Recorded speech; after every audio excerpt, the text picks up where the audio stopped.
Hi പ്രിയപ്പെട്ടവരെ, അങ്ങനെ 2025 കഴിഞ്ഞു, 2026ലേക്ക് നമ്മൾ പ്രവേശിച്ചിരിക്കുകയാണ്.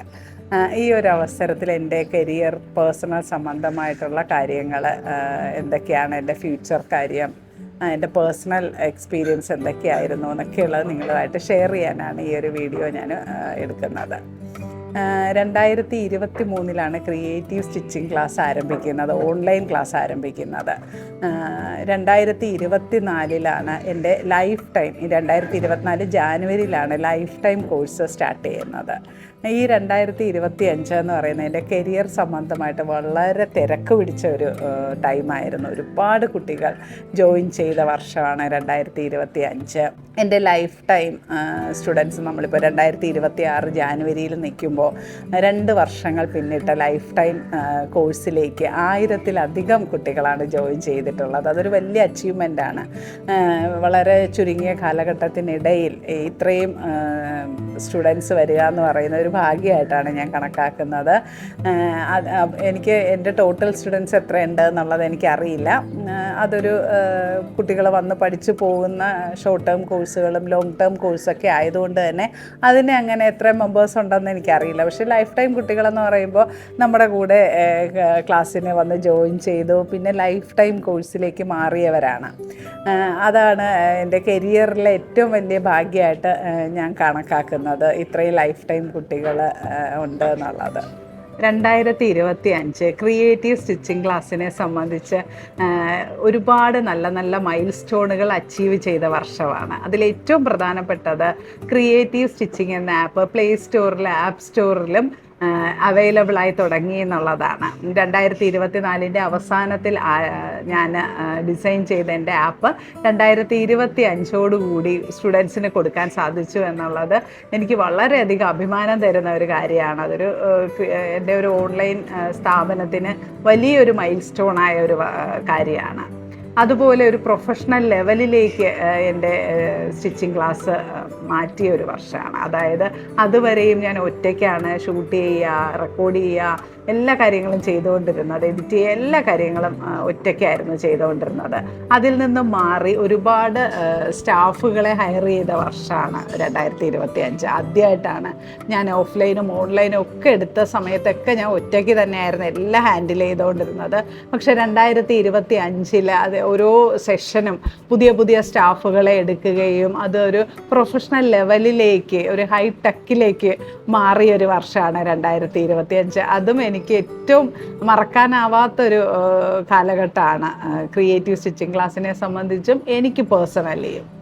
ക്രിയേറ്റീവ് സ്റ്റിച്ചിങ് ക്ലാസ്സിൻ്റെ 2026 പ്രതീക്ഷകൾ ഞാൻ നിങ്ങളുമായിട്ട് ഷെയർ ചെയ്യാം. അതിലൊന്നാമത്തെ കാര്യം, ഇപ്പോൾ നമുക്ക് പ്ലേ സ്റ്റോറിലും ആപ്പ് സ്റ്റോറിലും ഇൻ്റർനാഷണൽ ലെവലിൽ തന്നെയും നമ്മുടെ ക്രിയേറ്റീവ് സ്റ്റിച്ചിങ് ആപ്പ് എല്ലാവർക്കും കിട്ടി തുടങ്ങിയിട്ടുണ്ട്.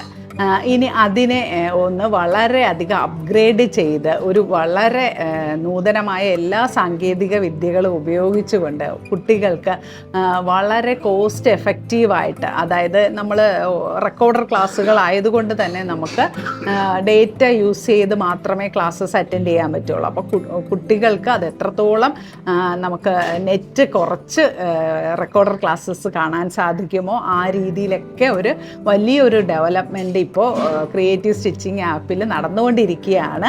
അതിലൊരുപാട് ഇംപ്ലിമെൻ്റൊക്കെ വരാനുണ്ട്. അപ്പോൾ അതാണ് ഞാൻ മുന്നോട്ട് കാണുന്ന ഏറ്റവും പ്രതീക്ഷയോടുകൂടി കാണുന്ന ഒരു കാര്യം. ക്രിയേറ്റീവ് സ്റ്റിച്ചിങ് ആപ്പിൻ്റെ ഒരു ഡെവലപ്മെൻറ്റാണ്. അതിൻ്റെ ഒരു കംപ്ലീഷൻ ഈ ഒരു 2026 ഉണ്ടാകും എന്ന് ഞാൻ പ്രതീക്ഷിക്കുന്നുണ്ട്. അതാണ് ആദ്യത്തെ കാര്യം. ഇനി രണ്ടാമത്തെ കാര്യം എന്ന് പറയുന്നത് ക്ലാസ്സസിനെ കുറിച്ചുള്ളതാണ്. അതും ഒരു അപ്ഗ്രേഡഡ് വേർഷനാക്കി ഒരുപാട് ക്ലാസ്സസും ക്വാളിറ്റി വൈസും ക്വാണ്ടിറ്റി വൈസും ക്ലാസ്സസിൻ്റെ കാര്യങ്ങളൊക്കെ അപ്ഗ്രേഡ് ചെയ്യുക എന്നുള്ളതും, അത് കൂടുതൽ ക്ലാസ്സസ് കുട്ടികൾക്ക് കിട്ടുക, കൂടുതൽ പാറ്റേൺസ് കൊണ്ടുവരിക എന്നുള്ള കാര്യങ്ങളൊക്കെ ആയിരിക്കും 2026 ഇത് ക്ലാസ്സസ് സംബന്ധമായിട്ട് ഞാൻ ചെയ്യുന്നതും ചെയ്തുകൊണ്ടിരിക്കുന്നതും. അതും 2026 നല്ലൊരു മാറ്റം ഞാൻ പ്രതീക്ഷിക്കുന്നുണ്ട്. ഇനി മൂന്നാമത്തെ ഒരു കാര്യമെന്ന് പറയുന്നത്, ഞാൻ ഈ യൂട്യൂബ് ചാനൽ ചാനൽ മുന്നോട്ട് കൊണ്ടുപോകുന്നത് തന്നെ ഞാൻ ആദ്യമേ പറഞ്ഞിട്ടുണ്ട്. ഞാൻ അത്ര വലിയ ഒരു പാഷനോ എനിക്കിതൊരു പ്രൊഫഷനോ ഒന്നും അല്ല യൂട്യൂബ് കണ്ടൻറ് എടുക്കുക എന്നൊക്കെ പറയുന്നത്. എനിക്ക് വലിയ മടിയുള്ള ഒരു കാര്യമാണ്. പക്ഷെ എനിക്കിതിൽ വലിയൊരു ലക്ഷ്യമുണ്ട്. യൂട്യൂബ് ചാനൽ ഞാൻ കൊണ്ടുപോകുന്നതിന് പിറകിൽ പേഴ്സണൽ അല്ലാത്ത ലക്ഷ്യമുണ്ട്. അതെന്താണെന്ന് വെച്ചാൽ എൻ്റെ ക്രിയേറ്റീവ് സ്റ്റിച്ചിങ്ങിലെ ഓൺലൈൻ സ്റ്റുഡൻസിന്, ഓഫ്ലൈൻ കുട്ടികൾക്കും അവർക്ക് ഒരു പ്രൊമോഷൻ്റെ ഭാഗമായിട്ട് അവരുടെ കരിയർ ബിൽഡ് ചെയ്യാനായിട്ട് നമുക്കൊരു പ്ലാറ്റ്ഫോം വേണം. അപ്പോൾ ഈ ഒരു പ്ലാറ്റ്ഫോം ഉണ്ടാക്കാൻ സാധിക്കുക എനിക്ക് തന്നെയാണ്. കാര്യം ഞാനാണല്ലോ സീനിയർ. അപ്പോൾ അതുകൊണ്ട് തന്നെ എൻ്റെ കുട്ടികൾക്ക് നാളെ ഒരു ഫ്രീ പ്രൊമോഷന് വേണ്ടി എൻ്റെ യൂട്യൂബ് ചാനലിനെ ഞാൻ ഡെവലപ്പ് ചെയ്തെടുത്ത് എൻ്റെ കുട്ടികൾക്ക് ഒരു കരിയർ ബിൽഡ് ചെയ്ത് കൊടുക്കുക എന്നുള്ളത് അവരുടെ ടീച്ചർ എന്നുള്ള രീതിയിൽ എൻ്റെ ഉത്തരവാദിത്തമായിട്ട് ഞാൻ കണക്കാക്കുന്നു. അതിനു വേണ്ടി ഞാൻ 2026 പ്രവർത്തിക്കും. അപ്പോൾ അതിനുവേണ്ടി കുറച്ചുകൂടിയൊക്കെ എഫേർട്ട് എടുക്കും. ഞാൻ പറഞ്ഞാലോ, എനിക്ക് നല്ല മടിയും ഇഷ്ടക്കുറവും ഒക്കെ ഉള്ള ഒരു മേഖലയാണ് പബ്ലിക്കായിട്ട് വരിക എന്നൊക്കെ പറയുന്നത്. നമുക്ക് കുറച്ചുകൂടിയൊക്കെ മെൻ്റലി പ്രിപ്പറേഷൻ വേണം. അപ്പം ഞാൻ ഡെയിലി എന്നെ ബൂസ്റ്റ് ചെയ്ത് ഈ ഒരു ഫീൽഡിലേക്ക് കൊണ്ടുവരുന്നുണ്ട്. അത് തുടർന്ന് കണ്ടിന്യൂ ചെയ്യും. അതാണ് മൂന്നാമത്തെ കാര്യം. ഈ 3 കാര്യങ്ങളിൽ കോൺസെൻട്രേറ്റ് ചെയ്തായിരിക്കും ക്രിയേറ്റീവ് സ്റ്റിച്ചിങ് ക്ലാസ്സിൻ്റെ 2026 മുന്നോട്ട് പോവുക. ഇനി എൻ്റെ പേഴ്സണൽ ലൈഫിലേക്ക് വന്നാൽ 2025 വളരെ നല്ലൊരു വർഷമായിരുന്നു. ഞാൻ 2024 നവംബറോടുകൂടി തിരുവനന്തപുരത്തുണ്ടായിരുന്ന ഓഫ്ലൈൻ ഇൻസ്റ്റിറ്റ്യൂട്ട് അടയ്ക്കുകയും 2025 ജാനുവരിയിൽ കൊച്ചിയിലേക്ക് മാറുകയും ചെയ്തു. തിരുവനന്തപുരത്ത് നിന്നും പൂർണ്ണമായിട്ടും കൊച്ചിയിലേക്ക് മാറിയ ഒരു വർഷമാണ് 2025. അങ്ങനെ ഞാനിപ്പോൾ ഒരു കൊച്ചിക്കാരിയായിട്ട് മാറിയിട്ടുണ്ട്. ഇനി തുടർന്ന് കൊച്ചിയിലായിരിക്കും എൻ്റെ താമസമെന്ന് ഞാൻ വിചാരിക്കുന്നു. അപ്പോൾ അതൊരു നല്ലൊരു മാറ്റമായിരുന്നു. പുതിയൊരു കമ്മ്യൂണിറ്റി, പുതിയ ആൾക്കാർ, പുതിയ വൈബ്. ശരിക്കും കൊച്ചി ഒരു യൂത്ത് വൈബാണെന്ന് എനിക്ക് തോന്നാറുണ്ട്. അപ്പോൾ ഞാനത് ഏറെ ഇഷ്ടപ്പെടുന്നു. കൊച്ചി എനിക്ക് വളരെയധികം ഇഷ്ടപ്പെട്ട ഒരു സ്ഥലമായിട്ട് മാറിയിട്ടുണ്ട്. പിന്നെ പേഴ്സണൽ ലൈഫിൽ പറയുകയാണെങ്കിൽ ഞാൻ ഏറ്റവും ചെയ്ത നല്ലൊരു കാര്യമെന്ന് പറയുന്നത് എൻ്റെ വീട്ടിലൊരു ഹോം മെയ്ഡിനെ നിർത്തി എന്നുള്ളതാണ്. ഇതുവരെയും ക്ലീനിങ്ങിനൊക്കെ ആയിട്ട് ജോലിക്കാരിയൊക്കെ ഉണ്ടായിരുന്നു എങ്കിൽ പോലും ഫുഡൊക്കെ ഞാൻ തന്നെയായിരുന്നു കുക്ക് ചെയ്തുകൊണ്ടിരുന്നത്.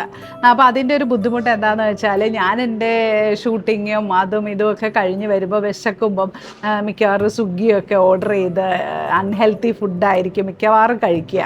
കുക്ക് ചെയ്യാൻ പൊതുവേ എനിക്ക് മടിയുള്ള ഒരാളാണ്. കുക്കിംഗ് തീരെ ഇഷ്ടമില്ലാത്ത ഒരാളാണ്. അങ്ങനെ ഒരുപാട് പേരൊക്കെ പറയാറുണ്ട്, നമ്മൾ സ്വന്തമായിട്ട് കുക്ക് ചെയ്ത് മറ്റുള്ളവർക്കൊക്കെ വിളമ്പി കൊടുത്ത് അവരൊക്കെ കഴിക്കുന്നത് കണ്ടിട്ട് നന്നായിരിക്കുന്നു എന്നൊക്കെ പറയുമ്പോൾ എന്തോ ഒരു ഫീലൊക്കെ ഉണ്ടാകുമെന്ന്. എനിക്ക് സത്യത്തിൽ അങ്ങനെയൊന്നും തോന്നാറില്ല. കുക്ക് ചെയ്ത് കൊടുക്കുന്നത് വളരെയധികം ബുദ്ധിമുട്ടുള്ള ഒരു കാര്യമാണ്. അത് കുക്ക് ചെയ്ത് അവർ കഴിച്ചിട്ട് നല്ലതായിരുന്നു എന്ന് പറയുമ്പോൾ കിട്ടുന്ന ഒരു സന്തോഷത്തെക്കാട്ടിയും എനിക്ക് വളരെയധികം ബുദ്ധിമുട്ട് തോന്നുക അത് ചെയ്യുന്ന ഒരു കാര്യമാണ്. അതുകൊണ്ട് തന്നെ എനിക്കങ്ങനെ കുക്കിംഗ് ചെയ്യാൻ ഇഷ്ടം കുറവാണ്. പക്ഷേ നമ്മൾ അതൊന്നും ഇഷ്ടമുണ്ടെങ്കിലും ഇല്ലെങ്കിലും കുക്ക് ചെയ്യുക എന്നൊക്കെ ഉള്ളത് ഓരോ സ്ത്രീയും പുരുഷനും സ്വന്തമായിട്ട് ചെയ്യേണ്ട കാര്യങ്ങൾ തന്നെയാണ്.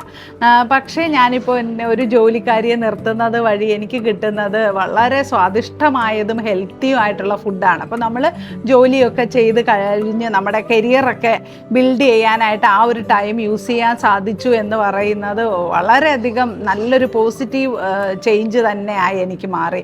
അപ്പോൾ ഞാൻ ഈ എൻ്റെ പ്രൊഫഷണൽ കാര്യത്തിൽ എന്നതുപോലെ എൻ്റെ പേഴ്സണൽ കാര്യത്തിനും ഒരു ഹെൽപ്പ് നാളെ നിർത്തുന്നത് വഴി എനിക്ക് എല്ലാ കാര്യങ്ങൾക്കും ഉള്ള ടൈം കിട്ടി. അത് ടൈം മണിയെക്കാട്ടി മുകളിലാണല്ലോ നമുക്ക് വേണ്ടത്. അപ്പോൾ അതിന് വേണ്ടിയിട്ട് നമ്മൾ പൈസ ചിലവാക്കി എന്നുള്ളത് വളരെ നല്ലൊരു കാര്യമായിട്ട് എനിക്ക് 2025 തന്ന ഒരു ഓർമ്മപ്പെടുത്തലാണ്. അത് കഴിഞ്ഞിട്ട് ഞാൻ ചെയ്യുന്ന കാര്യം എന്ന് പറയുന്നത്, എനിക്ക് അത്ര ടൂറൊന്നും പോകാൻ യാത്രയൊന്നും ഒട്ടും ഇഷ്ടപ്പെടാത്ത ഒരാളാണ്. ഒരുപാട് ലോങ് യാത്ര പോവുക, അവിടെ പോയി അതൊക്കെ കാണുക എന്ന് പറയുന്ന ഒന്നും എനിക്ക് അത്ര താല്പര്യമുള്ള ഒരാളല്ല. പക്ഷേ ഞാൻ സ്റ്റേക്കേഷനുകളെ ഇഷ്ടപ്പെടുന്ന ഒരാളാണ്. എനിക്ക് ഏറ്റവും കൂടുതൽ ഇഷ്ടം പല പല റിസോർട്ടുകളിലും പോയി ഒരു 1 ഡേ സ്റ്റേക്കേഷൻ എടുക്കുക, തിരിച്ച് ഒന്ന് റിഫ്രഷായി തിരിച്ച് വരിക എന്നുള്ളതാണ്. അത് ഞാൻ അത്യാവശ്യം 2025 ഒക്കെ ചെയ്ത കാര്യമാണെങ്കിലും ഇനി 2026 ഞാൻ ഒരുപാട് സ്റ്റേക്കേഷനുകൾ പോകാൻ ആഗ്രഹിക്കുന്ന കാര്യം നമുക്ക് നമ്മളുടെ ഒരു ബ്രേക്കാണ്.